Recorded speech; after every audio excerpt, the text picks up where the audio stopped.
And that goes for the men too. I have a friend, an associate right now who's been through a divorce, a guy, and he had an initial offer when he was going through his divorce, which was somewhat equitable to him and to his ex-wife, and he denied it. He wanted more. He was greedy. He wanted to fight it and go to court. He went to court, hired the best lawyer he could hire, and guess what happened? He lost. He lost everything. Now he's extremely bitter. Now it's 3 years after the divorce, and he's so enraged. He's very politically active in trying to change the laws, in reference to the husbands. Now, taking that with a point of thought, that's great. I mean, all of us need change to come out of some motivation in our lives. However, it's consumed his life. It's 3 years of his life gone. There were some relationships he could have had. The women didn't want to get involved in such hostility. They didn't want to deal with this animosity that he's projecting. It's venom. The other thing that you might refer to when we talk about being around somebody who's angry, whether it's you or the other person, if you ever have seen the book Hands of Light, which mine have in the bookstore, we'll have to check with Debbie about that. But Hands of Light, it's by Barbara Brennan, I believe. Yes. And her, there is a page in there that actually shows you diagrams of what happens to our particular aura when we're angry. When we're angry, those spikes come out of us, and it's spikes that cause that tension that people want to be away from us. Nobody wants to be near you.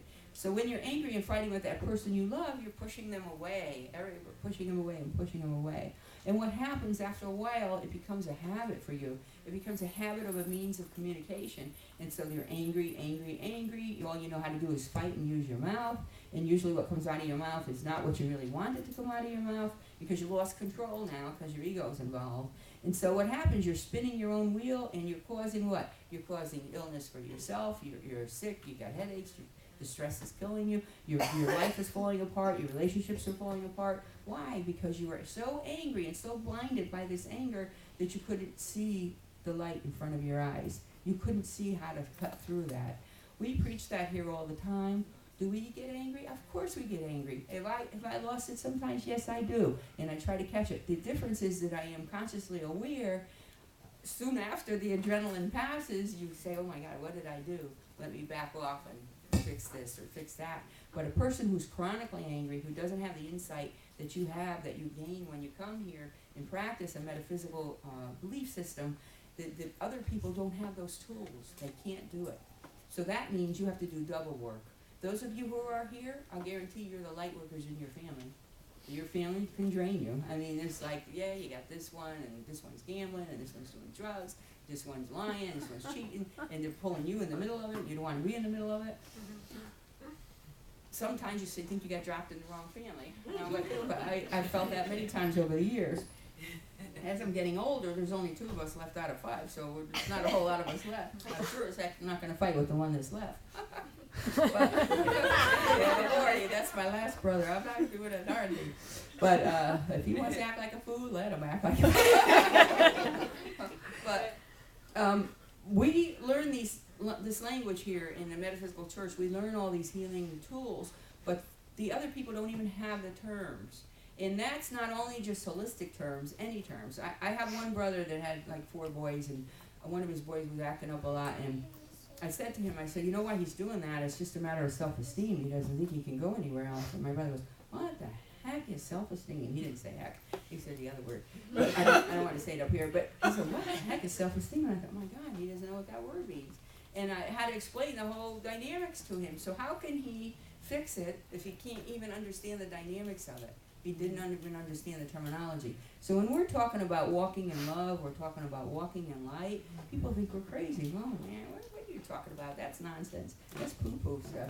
No, it's not. That is where we're coming from, God's writings. We're coming from love of God. If you walk in God's light, you have love in you. The love means you can forgive all trespasses. You can forgive the people around you because you can see above it. If you operate on this higher level as an evolved spiritual person, metaphysical person, the other people can't see that. They're here on this level. They can't see where you're at. So you're going to have greater tolerance. And you know what? The more tools God gives you, the more challenges He gives you. Every time He raises the bar. And we have them. I mean, I've gone through 4 major significant losses in the last 4 years. And if that hasn't torn my gut out, I don't know what is, but I know that I have to rejoice in the fact that I had those people with me and rejoice the lifetime I had with them. And I have to thank God for the gifts that for giving me them in the first place. We don't have to have those people in our life. So it's a reverse way of thinking than saying, oh, I'm angry at God. Why did he take him? Why did he take someone at 20 years old? Why did he take someone at, before their time was up? And I have to practice that. And we only can do that in our teachings. So when you come to service here at church, it's not just about coming to service. Maybe you feel good for this hour and you feel warm and cuddly, because it's very harmonious to be in this setting. The energy is beautiful.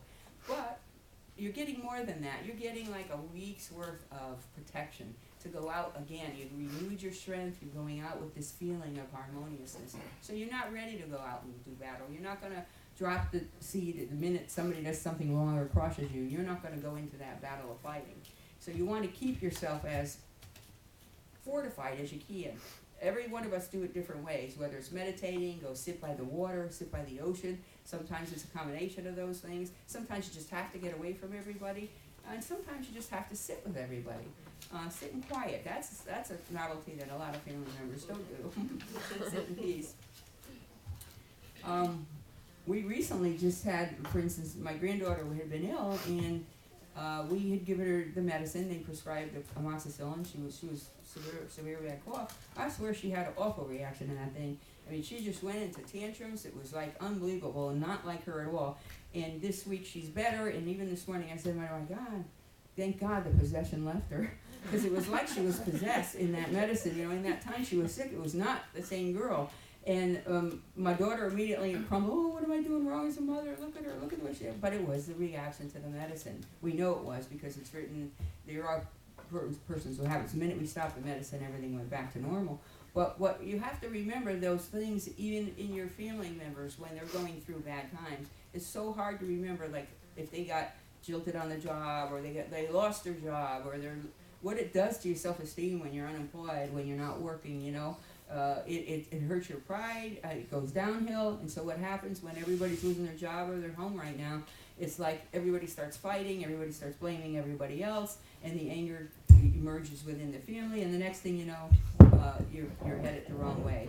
I always say that every relationship is one sentence away from devastation. One sentence. Because it's that one time you went too far and you just said, but if you don't like it, you can get the heck out of here. And boom, the door's shut. Well, that's good, I will. And they walk out. Why? Because your ego got the better of you and the ego got the better of the other person. That's it. And what happens? They end up in divorce court. The lawyers get involved. And it turns into the War of the Roses.